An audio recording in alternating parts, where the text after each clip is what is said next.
2 more weeks, then everything changes. Lorado Mokina learned that some truths arrive in silence.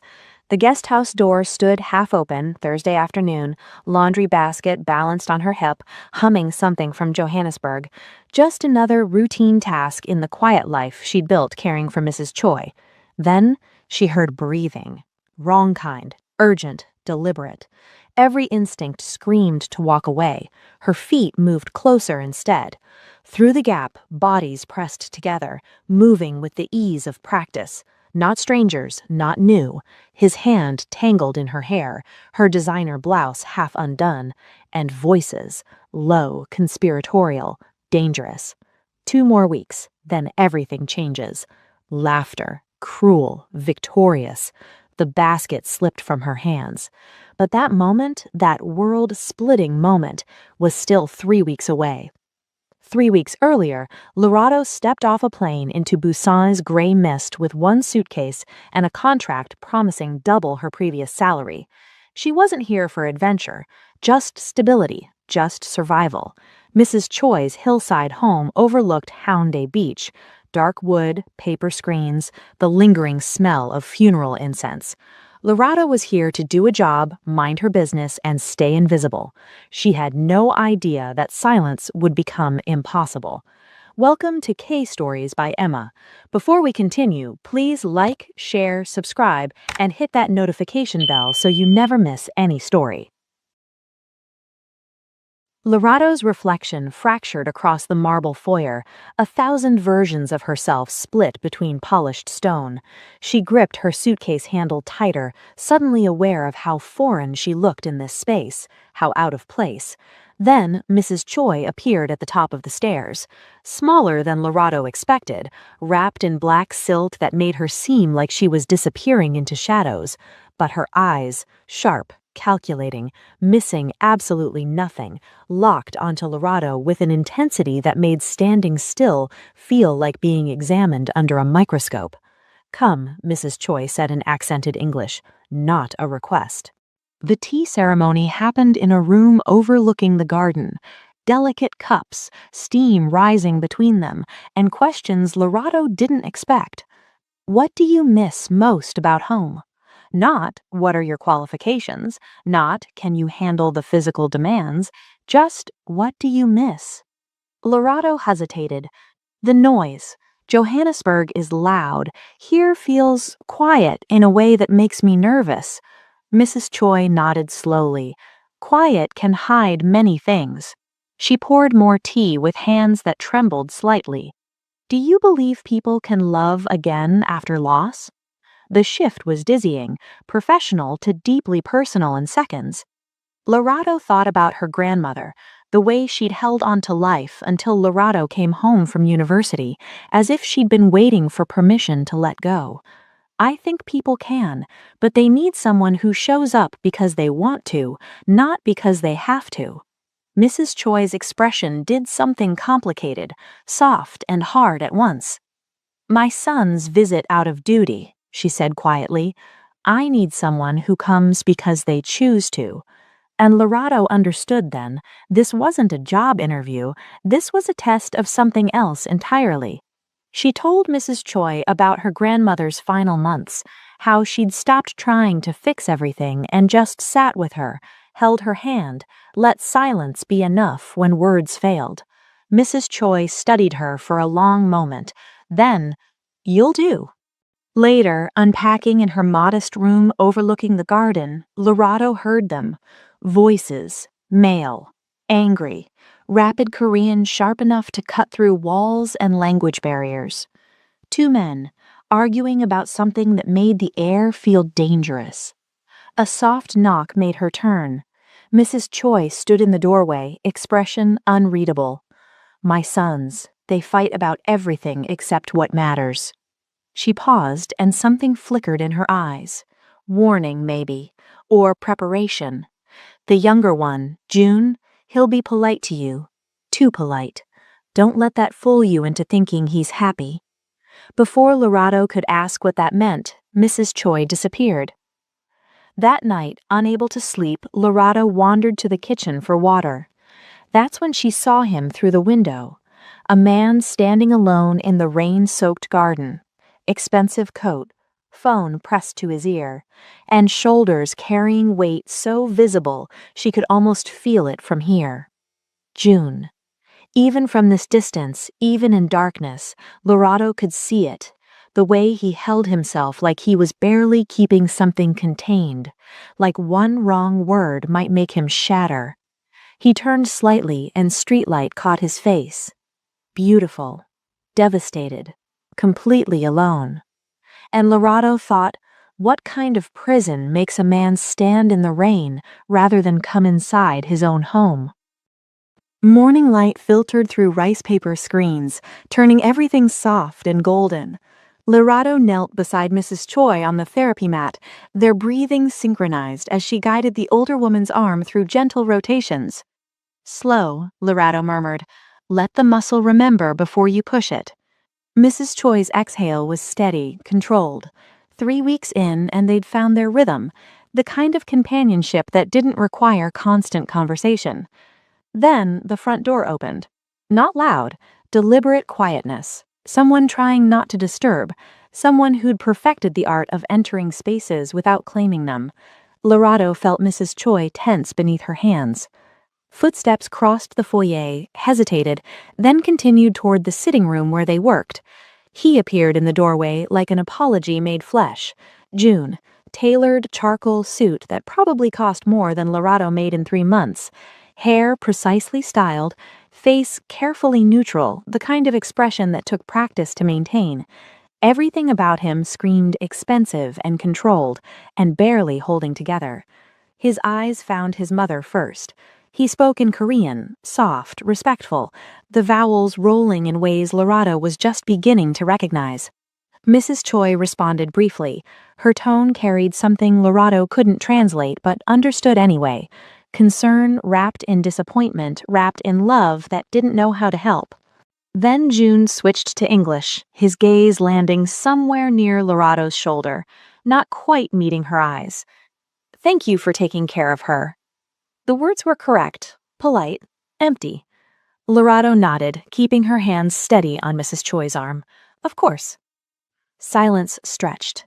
June stood there like he'd forgotten why he came, like he was running calculations in his head. How long was appropriate to stay, what was expected, when could he leave without seeming cruel? 12 minutes. He lasted exactly 12 minutes before checking his watch and manufacturing urgency. I have a meeting. I should go, Mrs. Choi said quietly in English. Not cold, just tired. He left the same way he arrived, quiet, careful, like a ghost who'd forgotten he used to be solid. The door closed. The house settled back into silence. Mrs. Choi stared at the empty doorway, and when she finally spoke, her voice carried weight that had nothing to do with age. He wasn't always like this, closed off. She paused, choosing her next words carefully. She did that to him. Lorato didn't ask who she was. Not yet, but the sadness in Mrs. Choi's voice made her want to, made her chest tighten with something uncomfortably close to protective anger for a man she barely knew. The days found their pattern after that. Mornings, stretches, breathing exercises, gentle walks around the garden when Mrs. Choi's energy allowed. Afternoons, trips to Gamchin Culture Village, the hillside neighborhood painted in colors that made Mrs. Choi smile despite herself. Art installations, tiny cafes, steep stairs that forced them to move slow and talk slower. Evenings, Lorato cooked fusion meals that made Mrs. Choi laugh. Bulgogi seasoned with peri-peri spice, kimchi meets chakalaka, flavors that shouldn't work but somehow did. Your grandmother taught you this? Mrs. Choi asked one night, eyes bright with amusement. To make things work that shouldn't? Yes. And through it all, June appeared. Every few days, always polite, always distant, carrying takeout containers he set on the counter and never stayed to eat, speaking in that careful, measured tone that made Lorato think of men treading water in the deep end, exhausted but refusing to admit it. Then one Thursday evening, Lorato noticed something. June stood in the kitchen doorway holding containers from some expensive place in Somyeon, talking about nothing, weather, business, traffic, and there, just visible beneath his precisely styled hair, along the left side of his jaw, a bruise. Faint, yellowing, days old but still there. Someone had tried to cover it with concealer, blending carefully, but the light caught it wrong and gave the secret away. Lorado's eyes flicked up, found Mrs. Choi already staring at the same spot. Their gazes met across the kitchen. Neither woman said anything, but the air in the room changed, thickened, became something else entirely. June didn't notice, or pretended not to. He left the takeout, cited another meeting, disappeared into the night. That evening, after dinner, Mrs. Choi retrieved something from her bedroom, a photo in a silver frame, 5 years old, maybe 6, colors still vibrant but the moment already feeling like history. June, younger, laughing with his whole face, the kind of joy that people can't fake. His arm around a woman with porcelain skin, delicate features, and a smile that stopped at her lips, never reached her eyes, never even tried. Hye-rin, Mrs. Choi said simply, setting the frame on the table between them, like evidence in a trial that hadn't happened yet. She looked at Lorado, and her expression was complicated, angry and sad and something else, determination maybe, or preparation for war. "She's still here," Mrs. Choi said quietly. "That's the problem." The black luxury sedan announced itself before it appeared, bass thumping through closed windows, the kind of music meant to be heard 3 blocks away. Lorato looked up from chopping vegetables, watching through the kitchen window as the car pulled into the driveway with unnecessary speed. A man unfolded himself from the driver's seat. Stocky build, expensive watch catching afternoon sunlight like a signal flare, designer clothes that fit too perfectly to be accidental, and white orchids, massive, pristine, carried like a peace offering for sins not yet confessed. This had to be Junso. He moved toward the house with the confidence of someone who'd never been told no, never had to question whether he belonged. The front door opened without knocking. "Mother!" His voice filled the house instantly, loud, warm, performed. "I brought your favorites." Lorado dried her hands, stepping into the hallway just as Junso swept Mrs. Choi into a theatrical embrace, all affection and grand gestures. But his eyes were already cataloging the room, the furniture, the artwork, landing on Lorado with calculating interest that made her skin prickle. "You're the new caregiver." He switched to English smoothly, his smile widening. "You're—" a deliberate pause. "Not what I expected." The gap before caregiver felt intentional, like he'd considered other words first. Lorado kept her expression neutral. "Lorado Mokuena." Junso, the older son. He said it like a title that should mean something. "Are you married?" The question landed too casual, too familiar. "No." "Do you like Busan? I imagine it's quite different from— Where are you from again?" "Johannesburg." "Ah." His gaze traveled over her slowly, not subtle, not respectful, just assessing. "Does my mother talk about me? I hope she's been kind." Before Lorado could answer, Mrs. Choi spoke sharply in Korean. Junso laughed, easy, unbothered, and responded in the same language. But Lorado caught the shift in his tone, something harder beneath the charm. Mrs. Choi accepted the orchids without smiling, set them on the side table without looking at them. Junseo didn't seem to notice, or didn't care. He was already moving through the house like he owned it, touching things, picking up family photos, commenting on changes since his last visit. He disappeared into his father's study for 20 minutes. When he emerged, he carried 3 bottles from the late Mr. Choi's collection. Dark glass, expensive labels, the kind of thing you don't just take without asking. "For safekeeping," Junseo announced cheerfully, kissing his mother's cheek. "You know how valuable these are. I'll make sure they're properly stored." Mrs. Choi said nothing, but her jaw tightened, a muscle jumping beneath papery skin. Junseo left the same way he arrived, loud, confident, taking up space even in his absence. The door closed. The house breathed. Mrs. Choi stared at the orchids like they'd personally offended her. "My husband knew," she said quietly, still in English. Her voice carried something cold and final. Before he passed, he knew Junseo couldn't be trusted with anything that mattered. Over the next week, Lerato started noticing patterns. Junseo visited every 3 days, always when June wasn't around, always leaving with something. Tuesday, paperwork from the study, folders thick with documents Lerato couldn't read. Thursday, a jade figurine from the mantel, small enough to pocket, valuable enough to matter. Saturday, keys, multiple sets, properties maybe, offices, things that granted access. Mrs. Choi allowed it wordlessly, never protested, never stopped him, but each time Junseo left, her expression went somewhere distant and angry. "Why do you let him take those things?" Lerato asked after the keys disappeared. Mrs. Choi's smile was bitter. "Because taking is what he knows, and I'd rather know what he steals than wonder what he's planning." Late that night, Lerato woke to use the bathroom and noticed light beneath the study door. She found Mrs. Choi sitting in darkness except for a single desk lamp. Her husband's reading glasses rested in her palm, old-fashioned, gold-rimmed, still holding the shape of a face that would never wear them again. "Mrs. Choi?" The older woman didn't startle, just looked up with eyes that had stopped crying weeks ago but still carried the weight of unshed tears. "My husband changed his will 2 months before the accident." Her voice was steady, factual, like she was reading a grocery list instead of revealing family secrets.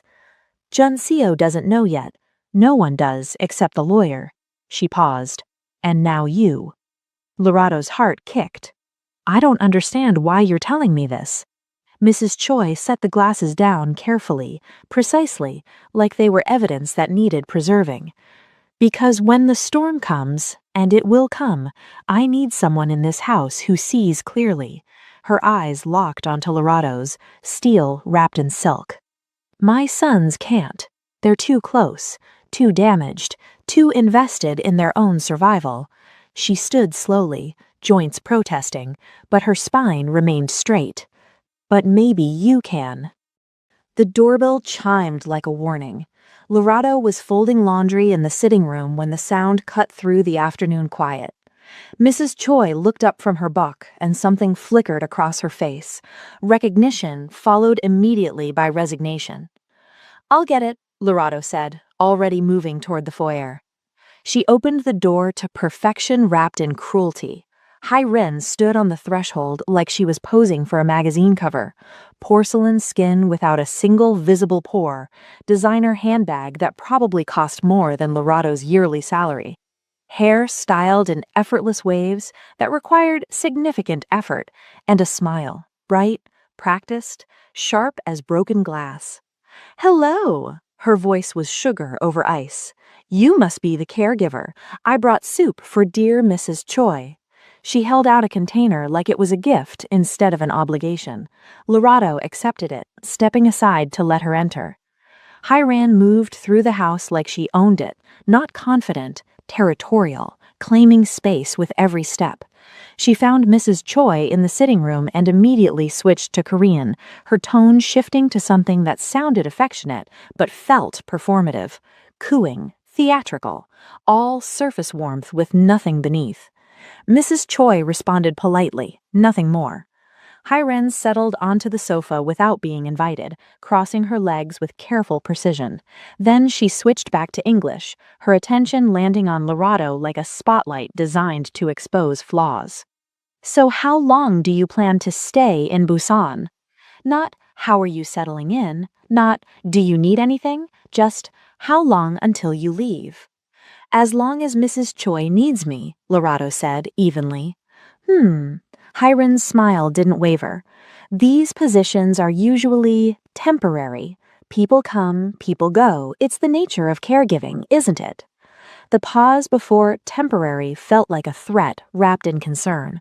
She stood abruptly, rearranging the cushions on the sofa without asking, moving the orchids Junseo had brought to a different table, adjusting the curtains to let in more light. Is the tea always served this cool? She asked, lifting Mrs. Choi's cup and frowning. June says his mother prefers it warmer. Lorado's jaw tightened. Mrs. Choi preferred it exactly this temperature. They'd established that weeks ago. Hyrin continued without waiting for a response. He's been so exhausted lately, so stressed. She sighed dramatically, as if June's exhaustion was happening to her. I keep telling him he needs to manage things better, but you know how he is. She looked at Mrs. Choi expectantly, like the old woman was supposed to apologize, like she was responsible for fixing her grown son's problems. Mrs. Choi's face did something Lorado had never seen before. It blanked completely. Years of practice turning emotion invisible, becoming stone wrapped in skin. I'm sure you support him as best you can, Mrs. Choi said quietly in English. The words were polite. The tone was dismissal. Hyrin stayed another 15 minutes, long enough to make her presence uncomfortable, short enough to pretend she cared about Mrs. Choi's rest. When she finally left, air-kissing Mrs. Choi's cheeks, barely acknowledging Lorado, the soup remained on the counter, untouched, growing cold. Mrs. Choi stared at the closed door for a long moment. She thinks I'm too old to matter, she said quietly, steel beneath silk. She's wrong. June arrived an hour later. His eyes were shadowed, darker than usual, like he hadn't slept properly in days, maybe weeks. I'm sorry, he said immediately, the words tumbling out before he'd fully entered the sitting room. Hyrin told me she stopped by. I didn't know she was planning. I should have warned you. He was apologizing for his girlfriend's existence, for her presence in his mother's home, for taking up space. Mrs. Choi waved a dismissive hand. She brought soup. She means well, June said, but the words sounded hollow, rehearsed, something he'd told himself so many times he'd stopped questioning whether it was true. He stayed longer than usual that evening, helped Mrs. Choi with her medication, checking each pill carefully, asking about side effects, adjusting the schedule based on what she told him. His hands were gentle, his attention complete. For a moment, Lorado saw it, the man he used to be, attentive, present, unburdened by whatever weight was currently crushing him. Then his phone started buzzing, once, twice, 3 times in rapid succession. June pulled it from his pocket and Lorado caught a glimpse of the screen before he could turn it away. 12 missed calls, all from Hyren, each notification progressively more demanding, the preview texts visible even from across the room. Where are you? Why aren't you answering? We need to talk now. June's hand trembled slightly as he silenced it. I should go. His voice was tight, controlled. She worries. He left quickly, almost running, like staying another minute might cost him something he couldn't afford to lose. The door closed. The house settled back into quiet. Mrs. Choi stared at the space where her son had been standing, and when she spoke, her voice carried something that made Lorado's chest tighten. Love shouldn't feel like drowning, but he's forgotten what breathing feels like. Thursday afternoons meant laundry. Sheets from the guest house, towels from the main bath, the routine Lorado had followed for weeks without incident. She balanced the wicker basket on her hip, humming something her mother used to sing while hanging washing on the line back in Johannesburg. Melody without words, just comfort wrapped in memory. The guest house sat at the edge of the property, separated from the main residence by a garden path lined with stones. Quiet, private, usually empty. Except today, the door stood half open. Lorado slowed. Something felt wrong. The air carried tension she couldn't name yet. Then she heard voices, low, urgent, definitely not alone. Every instinct screamed to turn around, walk away, mind the business she was paid to mind. Her feet moved closer instead. Through the gap in the door, she saw them. Hyren, pressed against the sofa, designer blouse half unbuttoned, hair falling from its perfect style. June Seo, his hand tangled in those loosened strands, the other gripping her waist with possession that spoke of practice, of familiarity, of months, maybe years doing exactly this. Their bodies moved together with choreographed ease, no hesitation, no discovery, just routine betrayal. But it was their words that turned Lorado's blood to ice. 2 more weeks until the will reading. Jun Seo's voice was rough but clear. Then everything shifts. Hairin laughed, low, cruel, victorious. Your brother won't know what happened. He's too busy trying to make me happy to see anything. The fool actually thinks I care. Jun Seo pulled back slightly, grinning. All those gifts, all that begging, and I get his girlfriend and inheritance. Their laughter tangled together, shared, intimate, the sound of people who'd stopped pretending to have souls. Lorado's hands went numb. The basket slipped from her grip, laundry tumbling silently onto grass. She backed away from that door, from that truth, heart thundering so loud she was sure they'd hear it. They didn't, too focused on each other, too confident in their secrecy. Lorado turned and ran. She made it to her room before her knees gave out, collapsed onto the bed, staring at the ceiling, mind racing through impossible calculations. Tell someone? Who? June, who apologized for his girlfriend's cruelty and called it concern? June, who trembled when she called too many times and said, she worries. June, who was so desperate not to lose her that he'd never believe she was already gone. Or Mrs. Choi, whose heart was still healing from her husband's loss, who'd already buried one man. Could she survive knowing both her sons were disasters in different ways? 3 hours passed. The sun moved across the sky, light shifting through her window, and Lorado stayed frozen, replaying every word, every laugh, every casual mention of destroying a man who'd done nothing except love the wrong person. They weren't just cheating, they were plotting. Jun So wanted the inheritance he'd been cut from. Hairen wanted security that didn't require actual affection, and June was the obstacle they were planning to remove, not with violence, but with something worse: humiliation, heartbreak, the kind of destruction that happened slowly, publicly, while everyone watched. A soft knock interrupted the spiral. Mrs. Troy entered without waiting for permission, her eyes sharp despite the late hour. She took one look at Lorado's face and knew. You saw something today. Not a question, a statement. I can tell. Lorado's throat closed, words stuck somewhere between truth and protection. Mrs. Choi crossed the room slowly, sitting beside her on the bed with deliberate care. Her hand found Lorado's, squeezing once. Whatever it is, lying to protect me won't work. Her voice was steel, wrapped in kindness. I'm stronger than I look, and I've survived worse than secrets. Lorado's voice cracked when she finally spoke. It's about June. The words scraped her throat raw. And I don't think telling him will save him. She looked at Mrs. Choi, eyes burning. I think it might destroy him first. Lorado didn't sleep. She watched dawn break over Haeundae Beach from her window, the sky shifting from black to deep purple to bruised orange. The ocean moved with indifferent rhythm, waves continuing whether she told the truth or buried it. Her mind ran calculations she'd learned from survival. Speak and lose everything: job, visa, stability, the remittances her family depended on.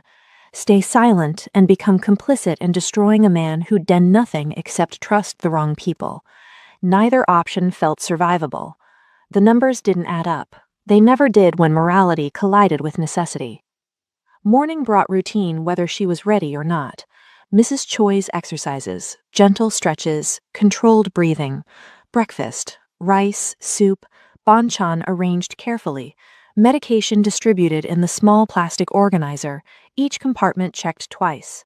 Lorado moved through it like a stranger occupying her own skin, present but distant, functional but fractured. Mrs. Choi watched her carefully, said nothing, just watched. Then June arrived, unexpected, mid-morning, carrying a white bakery box tied with ribbon. Hierin sent these. He set the box on the counter, almost apologetic. Pastries from that place in Gwangali. She wanted to apologize for being short the other day. Lorado stared at the box like it contained evidence instead of baked goods. June opened it, revealing perfect pastries, croissants, tarts, delicate things that probably cost more than they should. His face did something complicated when he looked at them. Gratitude mixed with relief, mixed with desperate hope that this gesture meant something real. "She's trying," he said quietly, more to himself than anyone else. "I know she can be difficult, but she's trying." Lorado's hands clenched beneath the counter. She wanted to scream, wanted to grab those perfect pastries and throw them against the wall, wanted to shake him until he saw what she'd seen, the cruelty, the conspiracy, the calculated destruction happening right in front of him. Instead, she said nothing. Mrs. Choi accepted a pastry with polite gratitude that didn't reach her eyes. June stayed 15 minutes, talked about weather and work and nothing that mattered, left the box behind like proof that love could be packaged and delivered. The door closed. Lorado exhaled for what felt like the first time in hours. Mrs. Choi set her untouched pastry down carefully, precisely, like she was placing pieces on a chessboard. "You're going to tell him, aren't you?" Not a question, a statement of inevitable fact. Lorato nodded, throat too tight for words. "I have to." Her voice came out rough.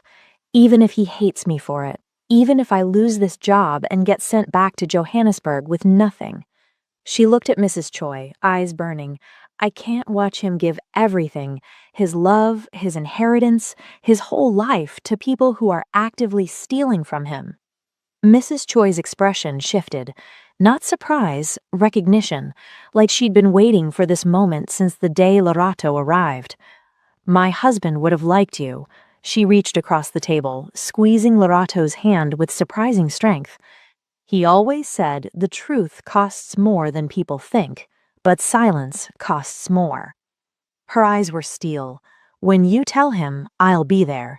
He's less likely to burn the world down if I'm watching." That afternoon, Lorato found June in the garden, alone, phone dark for once, lying face down on the bench beside him. He stared at the ocean like it held answers he couldn't find anywhere else.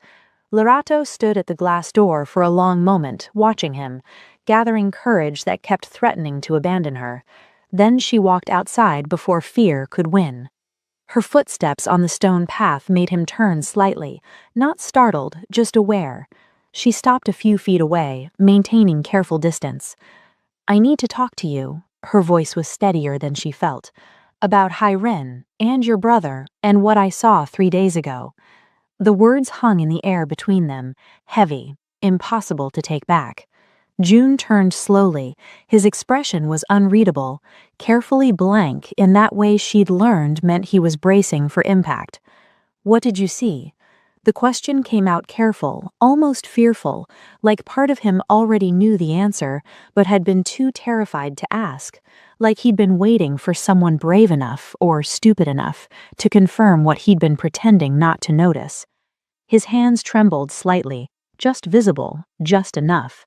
And Lorato realized he already suspected, maybe not the details, maybe not the full scope of the betrayal, but somewhere deep down, beneath the desperate gratitude and the exhausting performance of keeping someone happy, he knew.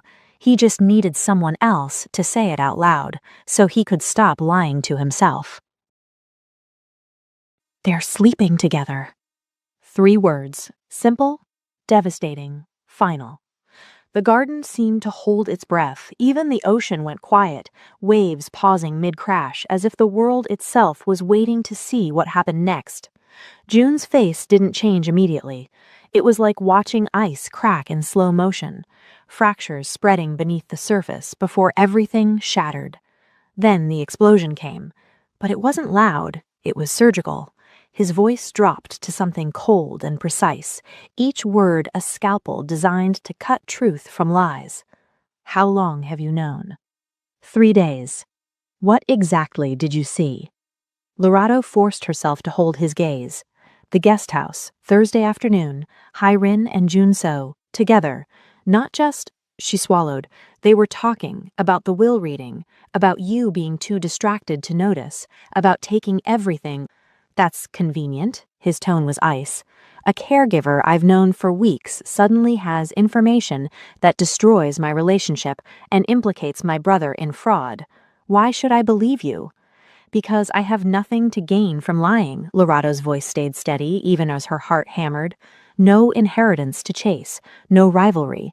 I'm risking my job, my visa, everything I've built here just to tell you this.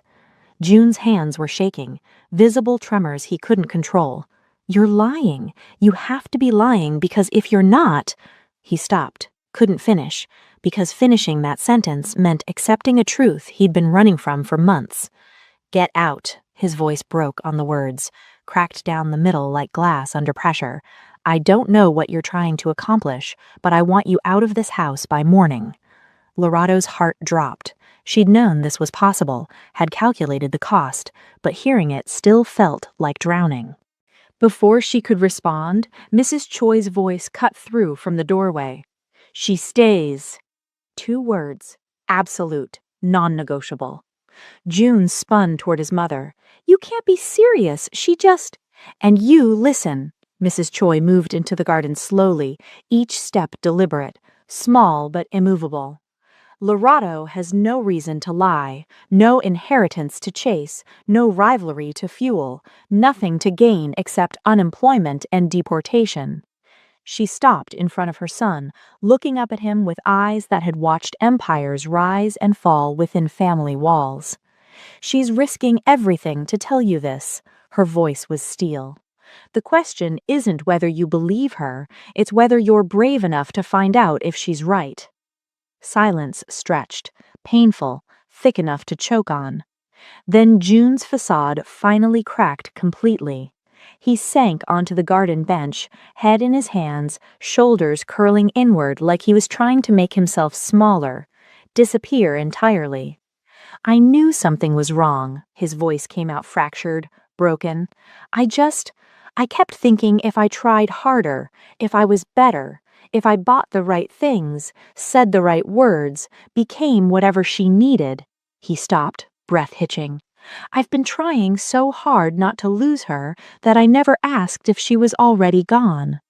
The confession hung in the air, raw, honest, the kind of truth that only comes when defenses have been completely demolished. Mrs. Choi knelt in front of him, joints protesting, but love making her strong.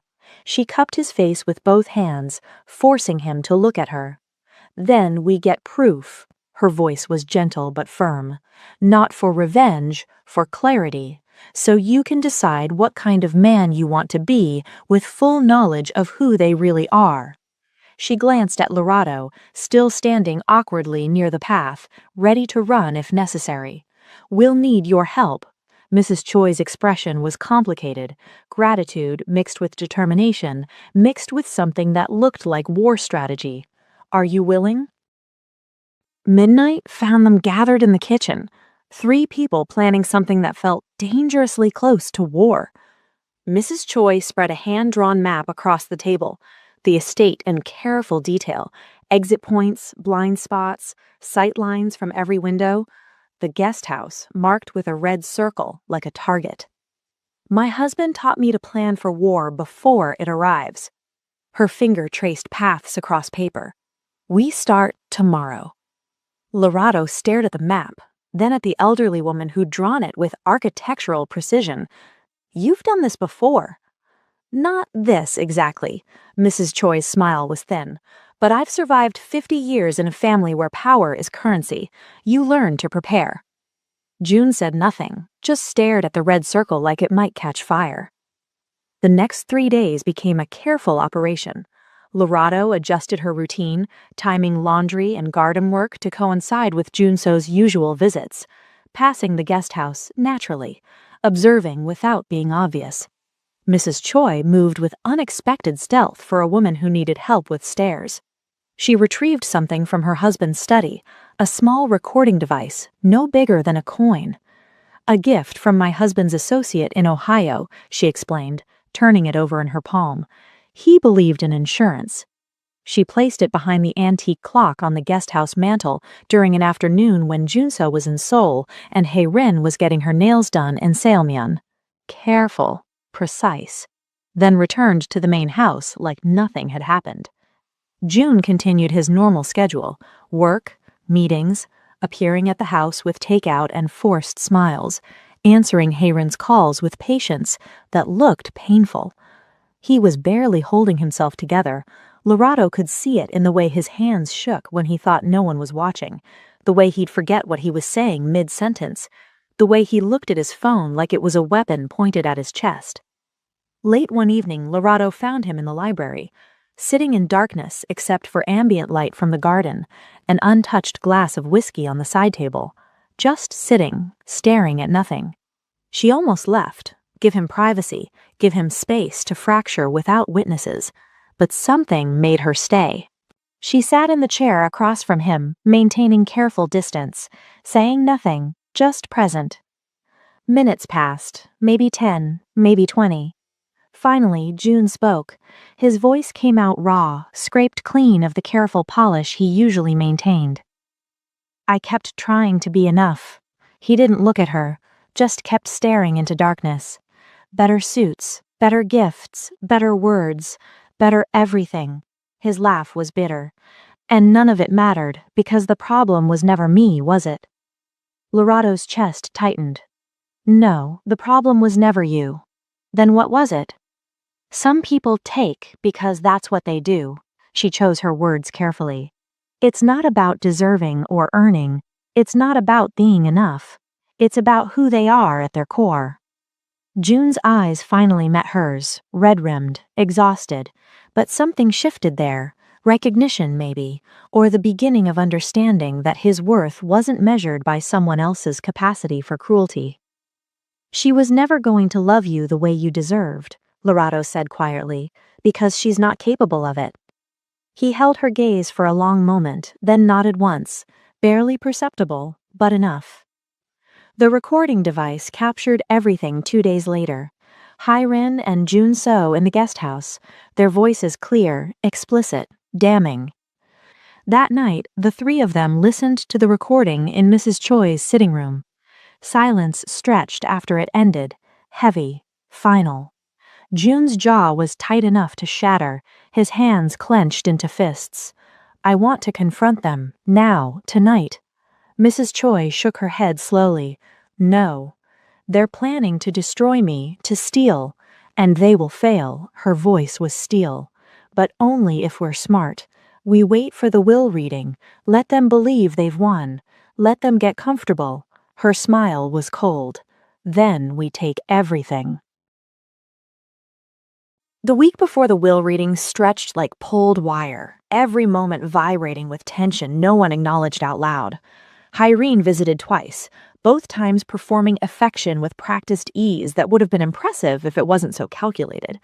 Bringing June's favorite coffee, touching his arm with careful tenderness, laughing at things that weren't funny, playing the role of devoted girlfriend while planning his destruction behind scenes she thought were hidden. Lirata watched it happen and wanted to vomit. Jansio called daily, always asking about mother's health in tones dripping with false concern, never actually visiting, just checking in, making sure the pieces were still in place for whatever move he planned to make after the reading. Mrs. Choi answered his calls with polite brevity. Yes, she was fine. No, she didn't need anything. Yes, she'd see him soon. Then she'd hang up and her expression would go somewhere cold. June maintained his routine with eerie precision. Work, meetings, visits to the house, answering Hayron's calls, smiling when required, speaking when expected. But the mask was slipping. Lorato noticed things others might miss. He forgot to eat unless someone reminded him, stood too long in the shower, water running until it went cold, stared at his phone like it was a weapon he couldn't put down but was too afraid to use. One evening she found him in the garden again, sitting on wet grass, rain soaking through his expensive shirt, turning fabric dark and heavy. He wasn't checking his phone, wasn't doing anything, just sitting there while the sky emptied itself overhead. Lorato grabbed a towel from the bathroom and walked outside without overthinking it. She draped the towel over his shoulders and sat beside him on the wet grass. Rain immediately soaked through her clothes too. Cold, uncomfortable, but somehow necessary. They didn't speak for a long time, just sat there, Two people in the rain, waiting for something neither could name. Finally, June's voice cut through the sound of falling water. I thought love was supposed to be the hardest thing I'd ever fight for. He stared at his hands. I didn't realize I was fighting alone the entire time. Lerado's throat tightened. She wanted to say something profound, something that would fix the broken pieces. But profound wasn't what he needed. You're not alone anymore.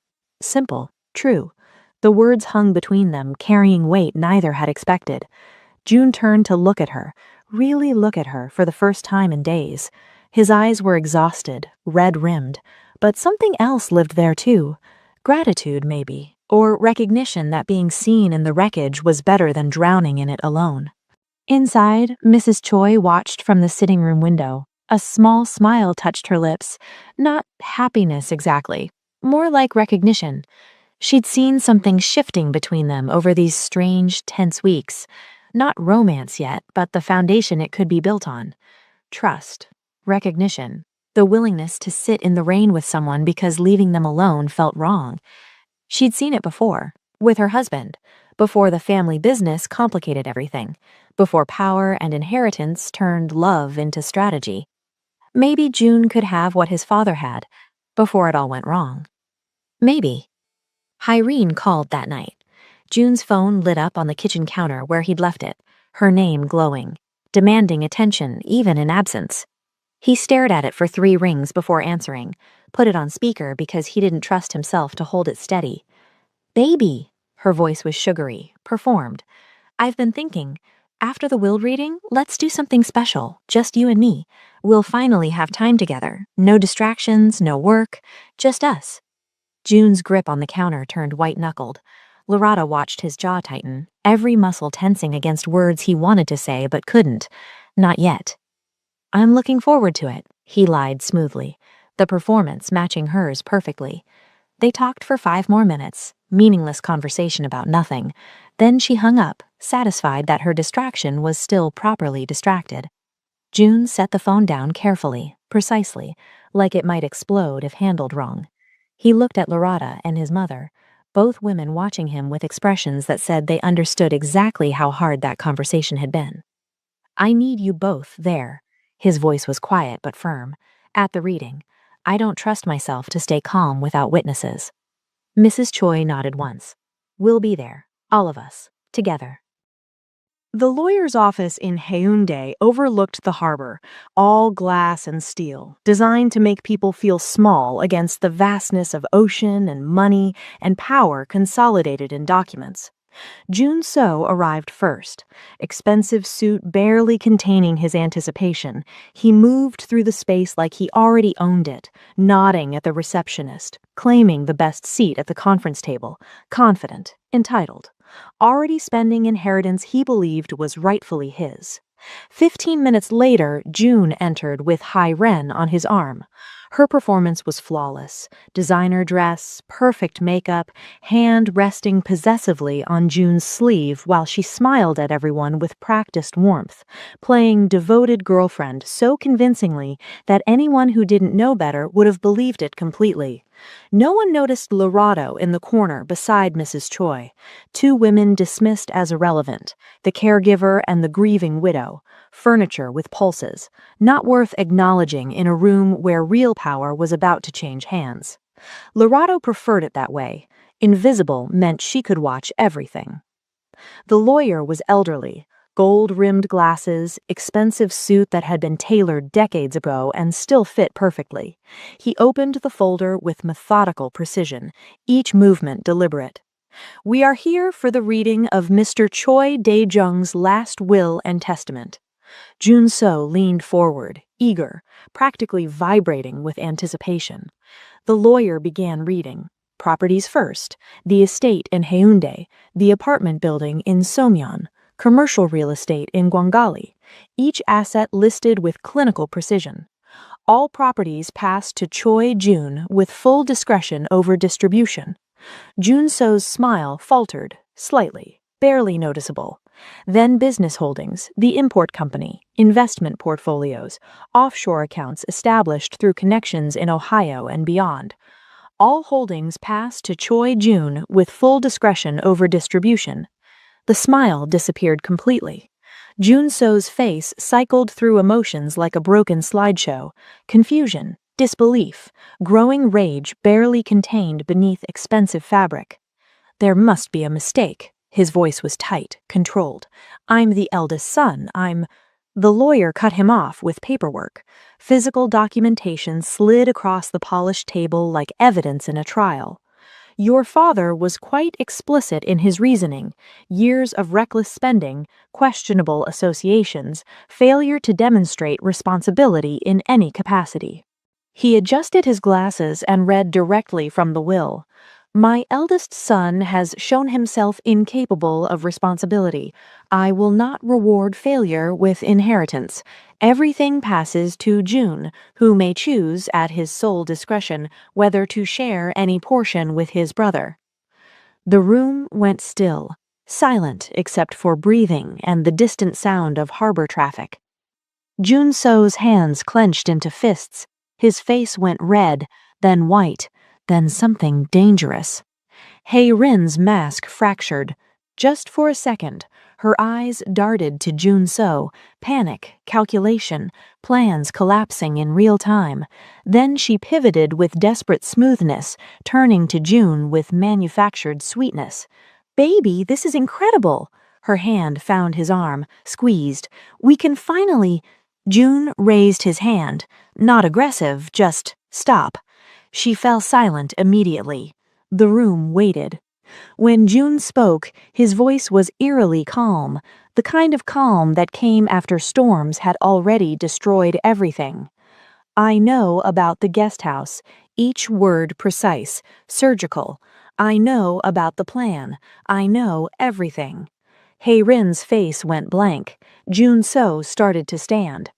June produced his phone, pressed play. 10 seconds of audio, just enough for everyone to hear voices, context, conspiracy. You can leave with your dignity, or I can play the whole thing for everyone here. Choose quickly. Junso lunged forward. June didn't flinch, didn't move, just stood there with the phone in his hand and truth as his only weapon. Mrs. Choi's voice cut through the tension. Sit down, Junso. You've embarrassed this family enough. He froze, then slowly backed towards the door. Rin tried one last time, reaching for June's hand, eyes wide, voice breaking with performed emotion. Please, let me explain. It's not what you. June stepped back. The movement was small, simple, but it felt like a door closing forever. I loved you enough to lose myself. His voice was steady now, clear. Thank you for showing me what I was worth to you. Nothing. Junso grabbed Rin's arm and dragged her toward the exit. She protested, loud, desperate, her careful performance finally shattering into genuine panic. Their voices echoed down the hallway, then faded, then disappeared completely. The lawyer cleared his throat. Well, that was, unprecedented. The drive home was silent. Mrs. Choi sat in the front passenger seat, hands folded in her lap like she was at church instead of returning from her eldest son's public humiliation. Lorado and June occupied the back seat, careful not to touch, despite the small space forcing proximity. Their bodies angled slightly away from each other. Not rejection, just caution. Too much had happened. Too much was still happening. The city passed in blurs of neon and rain. Everything washed clean and impossible to recognize. Busan at night looked different after truth had been weaponized. Sharper, less forgiving. No one spoke until they reached the estate. At home, June disappeared immediately, straight to his father's study, door closing with quiet finality that said he needed space to fall apart without witnesses. Lorado helped Mrs. Choi prepare tea, both women moving with careful quiet, muscle memory guiding hands through routine while minds processed what had just happened. Water boiled, leaves steeped, cups arranged on a tray that might go untouched. An hour passed, then 2. Mrs. Choi finally set down her own cup and looked toward the closed study door. Go. He shouldn't be alone right now. Lorado hesitated. He might want. He wants to be alone because he thinks that's what strength looks like. Mrs. Choi's expression was knowing, sad. Go, please. Lorato found him surrounded by paperwork. His father's documents spread across the desk like evidence of a life lived in careful planning. Business records, property deeds, investment portfolios. Old photographs showing younger versions of everyone. June as a boy, June Sale before entitlement hardened his features, their father before death made him untouchable. June sat in the leather chair, staring at nothing. He wasn't crying, but his eyes were raw, red-rimmed, the kind of exhaustion that came from holding everything together until you couldn't anymore. I keep thinking I should feel victorious. His voice was hollow. I won, they lost. Justice happened. He laughed bitterly. Instead, I just feel empty. Lorato sat in the chair across from him, maintaining distance but offering presence. That's grief, not for what you lost, but for what you thought you had. June looked at her, really looked, like he was seeing her clearly for the first time. How do you know that? Because I've lost things too, different things, but grief works the same way regardless of what it's mourning. They talked through the night. Not about the betrayal, not about Hyrin or Junso or the recording that had ended everything, just everything else. June asked about Johannesburg, about her family, about why she chose caregiving when she could have done anything else. Lorato answered honestly, talked about her grandmother, about learning that presence mattered more than fixing, about leaving home not because she wanted adventure, but because survival sometimes required distance. She asked about the business he never wanted, about inheriting responsibility he hadn't chosen, about what it felt like being the son who stayed while the other son took. June's expression did something complicated, multiple emotions fighting for space on one face, gratitude, fear, something that might have been hope if hope hadn't been beaten out of him over months of slow destruction. I'm not ready for... I know, Lorato interrupted gently. I'm not asking you to be. I'm just here if you need someone who sees you clearly. The space between them felt charged, electric with possibility and caution, and the awareness that whatever happened next mattered in ways neither could fully predict. But neither moved to close the distance. Not yet. Some things required time, healing, the space to remember what breathing felt like before attempting anything more complicated. So they sat there as dawn started breaking outside. Two people who'd survived the same storm, learning what it meant to exist in the aftermath together. 3 weeks passed, slowly at first, then faster. Time doing what it always did, moving forward whether people were ready or not. June started coming to the house differently, not out of duty, not with takeout containers and guilt and 12-minute visits timed for maximum efficiency. He came because the estate had become the only place where he didn't have to perform, where he could exist without calculating every word, every expression, every gesture for maximum palatability. He helped with Mrs. Choi's physical therapy, learning the stretches Lorato had been doing for months, asking questions about progression and limitations, and what his mother needed versus what she'd accept. He learned to cook Lorato's fusion recipes, burned the bulgogi the first time, added too much peri-peri spice the second, got it almost right by the third attempt, and the victory felt disproportionately meaningful. He laughed at jokes that weren't particularly funny, Mrs. Choi's dry observations about the neighbors, Lorato's stories about miscommunications with the grocery store Ajima who insisted on teaching her Korean through aggressive repetition. He was rebuilding something, not the man he'd been before Heirin, something else, something that felt more solid because it wasn't constructed around someone else's approval. One evening, Mrs. Choi announced she was tired, earlier than usual, suspiciously convenient timing. She retreated to a room with a knowing look that neither June nor Lorato acknowledged out loud. That left them alone in the kitchen. Dishes to wash, comfortable silence, the kind of quiet that didn't demand filling. They worked side by side at the sink, June washing, Lorato drying, their shoulders occasionally brushing, brief contact neither acknowledged but neither pulled away from, just proximity, just existing in the same space without tension or calculation. I've been thinking, June said finally, hands deep in soapy water, focused intently on a plate that was already clean, about what comes next. Lorato waited, didn't push, just dried a bowl and gave him space to find whatever words he was searching for. The business, the properties, all of it. He rinsed the plate carefully, set it in the rack. I could rebuild everything exactly as it was, follow my father's blueprint, become the man everyone expected. He paused, glanced at Lorato. His expression was complicated, hopeful and scared in equal measure. Or I could build something different. Lorato's hand stilled on the dish towel. Different is terrifying. I know, June's voice was quiet, honest, but staying the same almost destroyed me. And I think... He stopped, started again. I think I want different. He turned to face her fully, water dripping from his hands, close enough that Lorato could count his eyelashes if she wanted to. His hand found hers, still damp from dishwater, fingers threading together with careful intention, testing, asking permission without words. Would different include someone who's honest enough to risk everything for the truth? Lorato's breath caught, her heart doing something complicated against her ribs.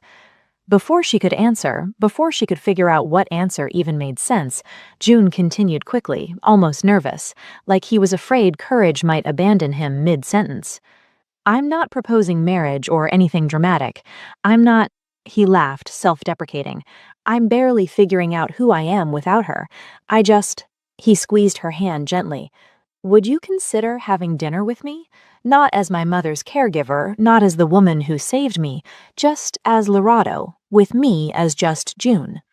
The question hung in the air between them, simple, terrifying, full of implications neither was ready to name, but both felt hovering in the space where their hands connected.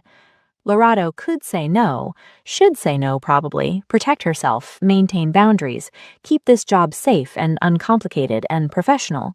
But looking at him, at June, who'd survived betrayal and was choosing vulnerability anyway, saying no felt impossible. She squeezed his hand once, gentle but firm. I'd like that. Her voice was steadier than she felt. Just dinner, just us. June's smile started small, then spread, genuine and entirely new, the kind of smile that belonged to a man learning what happiness felt like when it wasn't conditional. Just dinner, he repeated, like confirmation, like promise, like the beginning of something neither could predict, but both were willing to risk. Outside, through the kitchen window, Busan's lights reflected off dark water, the city continuing its endless rhythm, while inside, two people learned what it meant to choose each other without desperation, without performance, just honest choice and careful hope, and the willingness to build something different together. Saturday evening in Guangali. The waterfront restaurant was small, intimate. The kind of place locals knew about but tourists rarely found, filled with the smell of grilled fish and garlic, the sound of waves against the pier, conversations in Korean blending with the ocean's rhythm. June arrived first, nervous in a way that made him look younger, more vulnerable. He'd changed clothes 3 times before leaving his apartment, finally settling on something casual but intentional. Now he sat at the corner table, checking his phone repeatedly, wondering if she'd change her mind. Then Lorato appeared. Deep blue dress that caught light like water moving, her hair in natural curls that framed her face, gold hoops catching the restaurant's warm glow. She was beautiful, but more than that, she was present, fully herself without apology. June stood quickly, almost knocked over his water glass, caught it, smiled awkwardly. Hi. Hi. Dinner was awkward at first. They were navigating new territory without the safety of roles to hide behind. No caregiver and employer's son, no woman who'd exposed betrayal and man who'd survived it. Just 2 people trying to figure out what they were when everything else fell away. But gradually, the conversation found its rhythm. They talked about things that mattered.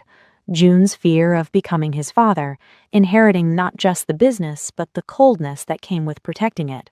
Lorato's loneliness in a country that still felt foreign despite months of trying to belong. the strange relief of being seen by someone without expectations attached. Halfway through the meal, June reached across the table. His fingertips brushed her wrist, light, tentative, testing whether she'd pull away. She didn't. "I need you to know something." His voice was quiet, honest. "I'm still figuring out who I am without her, without all of it. I'm going to make mistakes. I'm going to have bad days. Lorato covered his hand with hers, squeezed gently. "I'm not asking you to be perfect." Her eyes held his, steady, clear. "I'm just asking you to be honest." Something in June's chest loosened, relief mixed with gratitude mixed with something he wasn't ready to name but felt anyway. After dinner, they walked along the beach. The air was cold, typical for late evening in Busan. City lights reflected off dark water, turning the ocean into liquid neon. June's hand found hers again, no pretense this time, just deliberate choice, and they walked in comfortable silence. They stopped where the pier met the sand. The moment stretched between them, taut, electric, full of possibility and fear and hope tangled together. June turned to face her fully. His hand came up slowly, cupping her cheek with devastating gentleness, giving her time to move away if she wanted. "Tell me if this isn't what you want." His thumb traced her jawline, soft, reverent, like she was something precious that might break under careless handling. Lorato's breath caught, her heart thundering. "Tell me to stop." Instead, she leaned into the touch, her eyes meeting his with clear permission, clear want. "Don't stop."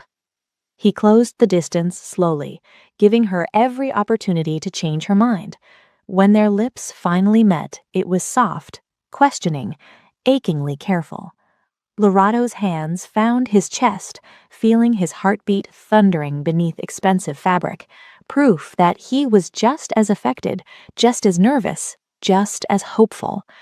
The kiss deepened gradually, his fingers threading through her curls, her body pressing closer to his warmth, the world narrowing to just this, breath and touch, and the beginning of something neither had planned, but both recognized as real. They broke apart only when breathing became necessary, foreheads touching, both trembling slightly. "Come back with me," June whispered against her temple. I just want more time with you. Just this, just us." Lorato nodded. They walked to his car with hands intertwined, the night stretching before them full of quiet promise, the space between them charged with anticipation and the careful vulnerability of two people choosing to trust again. The next morning, Lorato returned to Mrs. Choi's house as dawn broke over Hyundai. The old woman was already awake, tea steaming on the table, a knowing smile on her face that said she'd been expecting exactly this. "So," Mrs. Choi said simply, "how was dinner?" Lorato sat beside her, unable to stop smiling. It was a beginning. Mrs. Choi patted her hand, warm, approving. "Good, those are the best kind." Outside, the ocean continued its eternal rhythm, waves against shore, predictable and constant, and for the first time since arriving in Busan, Lorato felt like she was exactly where she belonged. The end. Thank you for joining K-Stories by Emma for this incredible journey. If you loved this story, please like, share, and subscribe. Your support means everything. Until next time, believe in love, fight for what matters, and never give up on redemption. This is Emma, signing off.